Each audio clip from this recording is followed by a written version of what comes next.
Madame, Messieurs, bonsoir et merci de votre fidélité à la grande messe de l'actualité sur MTV+. Commençons tout de suite avec les titres de ce journal. La Fondation Children of Africa, engagée pour le bonheur des Ivoiriens, et la campagne 2024 sera lancée officiellement le 1er mars prochain à travers un dîner gala. On en parle en début de ce journal. L'Afrique au cœur des priorités du sommet Davos 2024. Le fonds Timbuktu sera mis en place pour financer des startups sur le continent. Et puis une performance à demi-teinte pour les éléphants de Côte d'Ivoire. Les pachydermes ivoiriens ont été battus par les Super Eagles hier 1-0 au stade Alassane Ouattara des Bimpé. C'est un réel plaisir de vous retrouver pour cette nouvelle édition consacrée à l'actualité nationale et internationale. Commençons tout de suite par l'actualité ivoirienne. Je vous lisais en titre, la Fondation Children of Africa de Côte d'Ivoire ambitionne de lancer officiellement son programme d'activité 2024 le 1er mars prochain à travers un gala de bienfaisance. Les détails tout de suite dans ce reportage signé RTI 1. Une date, vendredi 1er mars 2024. Rendez-vous est pris à la salle des congrès du Sofitel Hôtel Ivoire. La Fondation Children of Africa de la première dame Dominique Ouattara convie à nouveau les donateurs à un nouvel élan de solidarité, cette fois autour du concept We are Africa, entendez, nous sommes l'Afrique. Objectif de cette énième soirée de bienfaisance, mobiliser 4 milliards de francs CFA afin de doter l'hôpital mère-enfant Dominique Ouattara de Bingerville d'un nouveau compartiment, une aile spécialement dédiée à la prise en charge des enfants malades du cœur avec une capacité d'accueil prévisionnelle de 50 lits. L'ouverture d'un service de chirurgie cardiologique pédiatrique au sein de l'hôpital mère-enfant est un projet d'appui au développement de la cardiologie et de la chirurgie cardio-pédiatrique qui permettra d'apporter une solution durable aux enfants souffrant de cardiopathie en Côte d'Ivoire. Ces enfants malades sont aujourd'hui opérés par des missions étrangères réalisées à l'ICA, l'Institut de cardiologie d'Abidjan, ou sont évacués à l'étranger pour un coût très élevé. La réalisation de ce projet permettra aux patients d'être soignés chez eux à moindre coût dans un environnement médical aux normes internationales. Depuis son ouverture en 2018, l'hôpital mère-enfant Dominique Ouattara de Bingerville, autre réalisation de la Fondation Children of Africa, a déjà effectué des dizaines d'interventions chirurgicales pédiatriques grâce à des spécialistes étrangers. L'ouverture envisagée de cette nouvelle aile est le fruit de l'expérience acquise. Le premier responsable garantit à la patientèle des prestations de qualité. Il s'agira donc de développer une prise en charge chirurgicale des maladies cardiaques de l'enfant, avec la mise en place donc de lits d'hospitalisation et d'unités d'exploration, avec notre partenaire la chaîne de l'espoir. Ce projet sera accompagné donc du développement de nos capacités en chirurgie pédiatrique, mais aussi en néonatologie, afin d'accroître encore la réponse aux besoins de santé de nos populations. Du son, de la lumière, présence annoncée et confirmée de stars nationales et internationales issues du sport, de la musique ou encore du cinéma, une vente aux enchères. Voilà pour les grandes articulations de cette soirée de bienfaisance, la 9e du genre.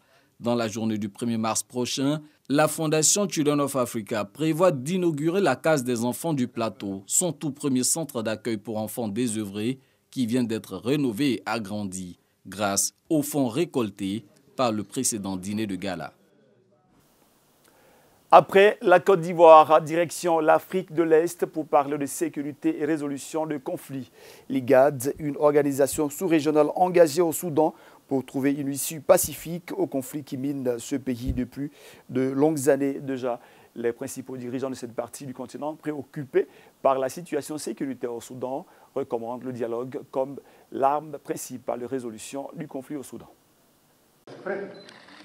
Le président de Djibouti, Ismaïl Omar Guelleh, a souligné l'importance d'un leadership audacieux dans la médiation des conflits en Afrique de l'Est lors de la réunion du bloc régional de l'IGAD qui s'est tenue jeudi en Ouganda. Dans un contexte d'urgence marqué par le conflit au Soudan et les tensions entre la Somalie et l'Éthiopie, le chef d'État a appelé à une approche collaborative pour surmonter ces défis cruciaux. We convene today under a sense of urgency. Nous nous réunissons aujourd'hui avec un sentiment d'urgence alors que notre région est confrontée à des défis, qu'il s'agisse du conflit dévastateur dans notre pays frère, le Soudan, ou des récents développements dans les relations avec la Somalie et l'Éthiopie. Ces défis nécessitent un leadership audacieux, des engagements inébranlables et une vision commune qui transcende les frontières et les idéologies. Unwavering commitment and a shared vision that transcends borders and ideologies.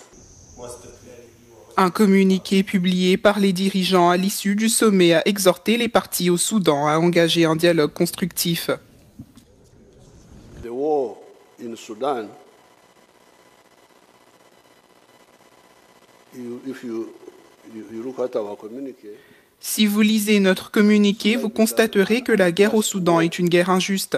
En tant que combattants de la liberté, nous accordons beaucoup d'attention à ces mots. Lorsque nous luttions pour la liberté, nos guerres anticoloniales étaient des guerres justes parce que nous luttions pour la justice et que nous ne pouvions pas l'obtenir d'une autre manière. we are just wars. Because we are fighting for justice and we could not get it by any other means. Mardi, le gouvernement soudanais a suspendu ses relations avec le bloc régional, l'accusant de violer la souveraineté du pays en invitant le chef paramilitaire au prochain sommet. Nous appelons les parties en conflit à s'engager à se rencontrer face à face dans les 14 jours. Nous soulignons que les États membres de l'IGAD utiliseront tous les moyens et toutes les capacités pour veiller à ce que le conflit au Soudan soit résolu pacifiquement et nous avons demandé au secrétariat de l'IGAD de fournir une mise à jour à l'Assemblée dans le mois à venir. Le bloc de 8 membres fait partie des efforts de médiation visant à mettre fin au conflit aux côtés de l'Arabie saoudite et des États-Unis.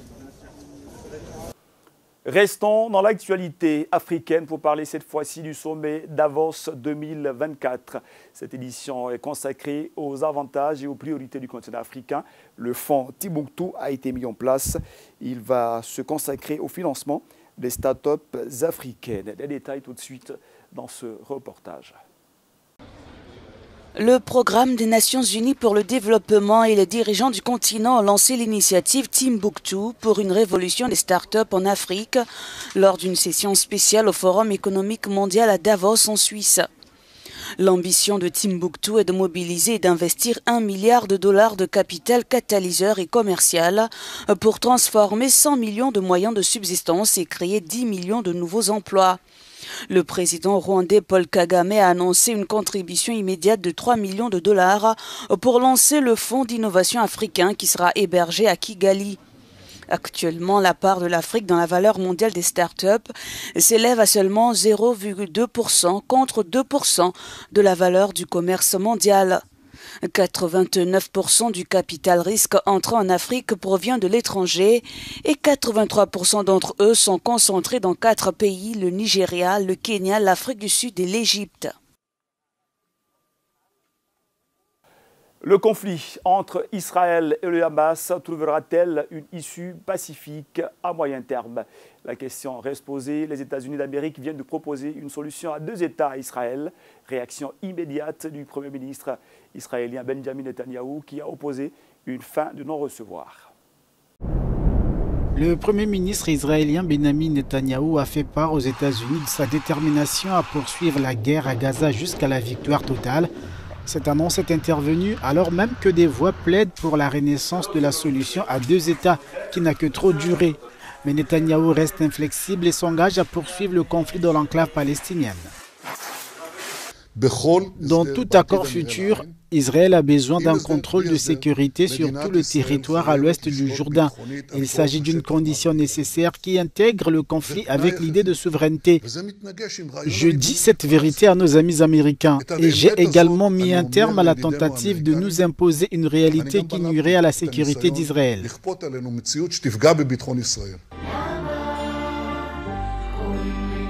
Jeudi, les rassemblements à Tel Aviv ont marqué le premier anniversaire de Kefir Bibas, le plus jeune otage encore détenu à Gaza, avec ses frères et sœurs et leurs parents. Entre-temps, les médicaments qui devaient être livrés aux otages seraient entrés dans la bande de Gaza. L'accord a été négocié par le Qatar et la France en échange de l'autorisation donnée par Israël de fournir davantage de médicaments aux habitants de l'enclave palestinienne.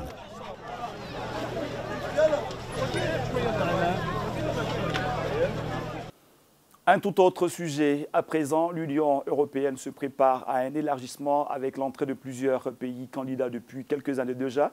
L'Autriche préconise le renforcement des frontières extérieures de l'Union européenne avant l'entrée officielle de ces nouveaux pays. L'Union européenne doit renforcer ses frontières extérieures avant d'admettre pleinement la Roumanie et la Bulgarie dans l'espace Schengen. C'est la recommandation de l'eurodéputé Lukas Mandl, issu des rangs du Parti populaire autrichien au pouvoir à Vienne. Il s'explique sur la décision polémique d'admettre partiellement Bucarest et Sofia dans l'espace de libre circulation des personnes en Europe. Le compromis convenu avec les deux pays prévoit une suppression des contrôles aux frontières aériennes et maritimes. En revanche, ces inspections sont maintenues aux frontières terrestres, une requête de l'Autriche qui bloque depuis plusieurs mois les deux candidatures par crainte d'une augmentation des flux migratoires. Austria has a very constructive and positive approach. We want to find a solution. As I always have stated, we want to have Bulgaria and Romania within the Schengen zone. It's just not yet possible because the European Union external borders are not yet protected properly. And this is why Austria has pushed forward the clear message that we first have to solve our external border issue in terms of irregular migration, and then we can go ahead with, I would say, finishing the Schengen area. L'Autriche s'inquiète de l'augmentation sur son territoire des demandes d'asile alors que le pays est enclavé au centre de l'Europe. Or, les règles européennes prévoient que les migrants doivent déposer leurs demandes dans le pays membre d'arrivée dans l'Union. We all know that this rule was not really followed by many member states, in an extreme dimension by Hungary, unfortunately, but also other member states didn't entirely follow the rule. And for the future, we have agreed that Bulgaria and Romania will take care of those refugees which entered first one of these two countries. La Roumanie et la Bulgarie s'engagent à renforcer les contrôles aux frontières extérieures de l'Union et comptent s'appuyer sur Frontex, l'agence européenne des gardes-frontières et gardes-côtes. Les deux pays promettent aussi de traiter les demandes d'asile sur leur territoire. Bucarest et Sofia rejoindront partiellement le 31 mars l'espace Schengen. Les discussions se poursuivront cette année pour s'entendre sur les prochaines étapes en vue de supprimer les contrôles aux frontières terrestres. Actualité oblige, nous ouvrons à présent le chapitre sport de cette édition consacrée évidemment à la Coupe d'Afrique des Nations 2023. Vous le savez, hier, les éléphants de Côte d'Ivoire ont fait une mauvaise opération face aux Super Eagles du Nigeria. Les éléphants battus 1-0 au stade Alassane Ouattara de Bimpe. Un score qui met en difficulté la qualification des Ivoiriens. Du côté des supporters, l'on est plutôt partagé entre doute et espoir. Je propose tout de suite d'écouter et de regarder la réaction des Ivoiriens partout en Abidjan. C'est la déception après la défaite face au Nigeria. Les supporters ivoiriens étaient pourtant confiants et remplis d'espoir au regard du jeu développé par les éléphants de Côte d'Ivoire. À 1 heure du coup d'envoi au complexe sportif de la commune d'Adjamé, les supporters ivoiriens, avec à leur tête le maire Fariko Soumaoro, pronostiquent pour une victoire des hommes de Jean-Louis Gasset. Il faudrait que l'entraîneur puisse améliorer le milieu des éléphants. À l'attaque aussi, il faudrait qu'il y ait vraiment un attaquant pertinent qui peut marquer les buts. 2-1 ou 1-0 pour la Côte d'Ivoire, bien sûr. On va faire 1-3-0 comme ça. Dans le match, le public scrute chaque action. Passes offensives, replis défensifs et marquage. À la 55e minute, pénalty pour le Nigeria. Les tentatives des éléphants pour revenir au score resteront vaines. De fait, 1-0 aux dépens de la Côte d'Ivoire. Bien joué, ils ont bien joué, on est fiers, ils ont bien joué. Mais le rêve d'Abid. C'est à cause de pénalty. Sinon, si ce n'est pas à cause de pénalty, là, Nigeria ne peut pas gagner Côte d'Ivoire. En tout cas, moi, je ne suis pas découragé. Dans l'ensemble, les Ivoiriens gardent espoir pour la suite de la compétition. Prochain adversaire, la Guinée équatoriale. La qualification est possible à condition d'une victoire contre les Alangues nationales de la Guinée équatoriale. Voilà, les pachydermes ivoiriens en difficulté, mais la qualification reste à portée de main. Il suffit de gagner le 3e match de poule. Et justement, dans le cadre de cette Coupe d'Afrique des Nations, ce jeudi 18 janvier 2024, Bishop Ouattara Mohamed Idriss, fondateur de l'église Ambassade des Miracles de Ouattara Mohamed Idriss, ministrisé de Miracle TV+, a réuni autour de lui l'ensemble de ses collaborateurs à l'occasion du match Côte d'Ivoire-Nigeria, comptant pour la 2e journée de la poule A de cette Coupe d'Afrique 2023. Dans une ambiance conviviale qui tranche avec les activités régaliennes des entités fondées par l'évêque Ouattara, directeurs centraux, chefs de service et autres subalternes ont suivi cette opposition âprement disputée entre deux géants du football africain.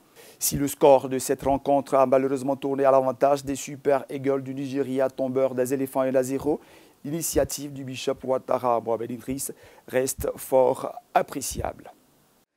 Pays organisateur de la 34e Coupe d'Afrique des Nations, la Côte d'Ivoire avait réussi à battre pour son tout premier match l'équipe de la Guinée-Bissau 2-0 ce samedi 13 janvier 2024, jour de la cérémonie d'ouverture qui fut suivie par tous les Ivoiriens comme le Bishop Ouattara Mohamed Idriss. Pour ce second match des éléphants de la Côte d'Ivoire, s'est entouré de sa famille et de quelques-uns de ses collaborateurs que le Bishop Ouattara Mohamed Idriss a soutenu dans la sérénité l'équipe nationale. Et c'est à défaut la Loukman. C'est beaucoup de suceuse.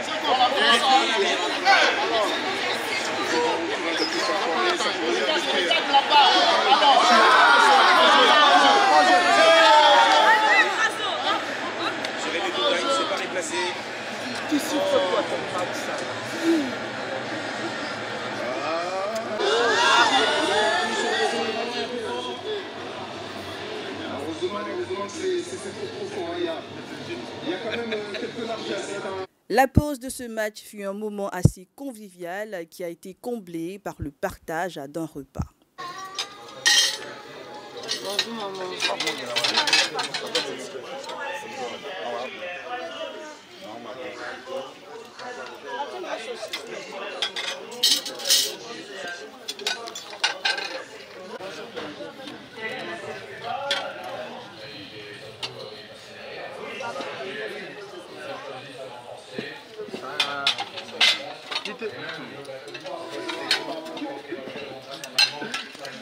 Dominé par la Guinée équatoriale qui a donc gagné son deuxième match, 4-2 face à la Guinée-Bissau.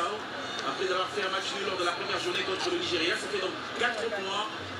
Le Bishop Ouattara Mohamed Idriss est visiblement heureux d'être entouré de sa famille et de ses collaborateurs.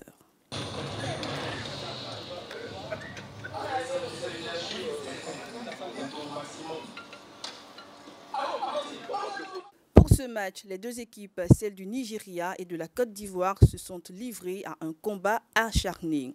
C'était une véritable lutte qui a permis à la faute de Ousmane Diomandé sur Victor Osimhen d'accorder un penalty à la sélection nigériane qui l'a transformé en but par l'action de William Troost-Ekong.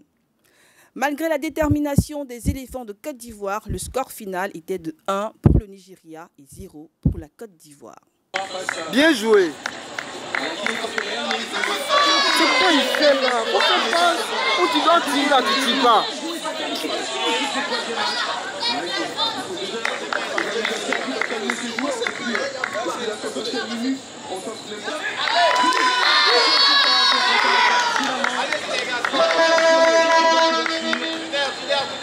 Laisse le ballon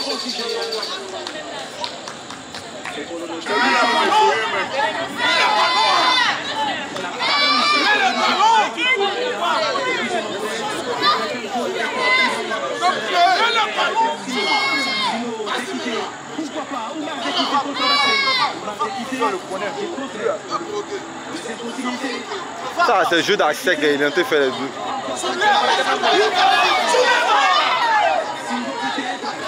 J'y crois. Il y a une probabilité très forte pour nous de nous qualifier au troisième match. Ce que nous aurions voulu éviter en assurant ne serait-ce que la victoire aujourd'hui ou au moins le match nul.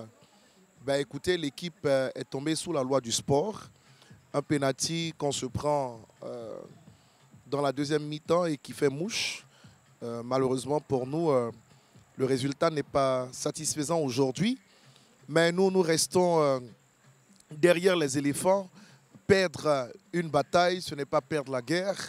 Nous voulons remporter cette coupe et c'est encore possible. C'est pourquoi je voudrais encourager toute l'équipe, n'est-ce pas, à se relever, à se mobiliser. Lundi prochain, nous devons absolument prendre les 3 points. Et si nous le faisons, nous irons en 8e de finale avec certitude. Donc, c'est la loi du sport, tout simplement. On gagne, on perd. Nous avons beaucoup, n'est-ce pas, d'espérance que nous plaçons dans cette équipe pour pouvoir nous ramener la coupe. C'est tout ce que nous vous demandons. Alors, donnez-nous satisfaction. Que Dieu vous aide, que Dieu vous bénisse. Allez les éléphants, on est avec vous, on croit en vous. Soyez déterminés pour votre nation. Nous prions pour vous et nous croyons que l'Éternel nous fera grâce pour que nous puissions avoir cette coupe au nom de Jésus-Christ. Amen. Et voilà, c'est ici que nous refermons les pages de cette édition. Ça a été un plaisir de nous inviter chez vous grâce à la magie de la télévision. Un remerciement tout particulier à la jeune équipe autour d'Alpha Sanogo ce soir dans le cadre de cette édition. Merci également à vous, fidèles téléspectateurs, pour votre présence continue. Je vous souhaite passer une excellente du programme sur MTV+, la télé qui transforme.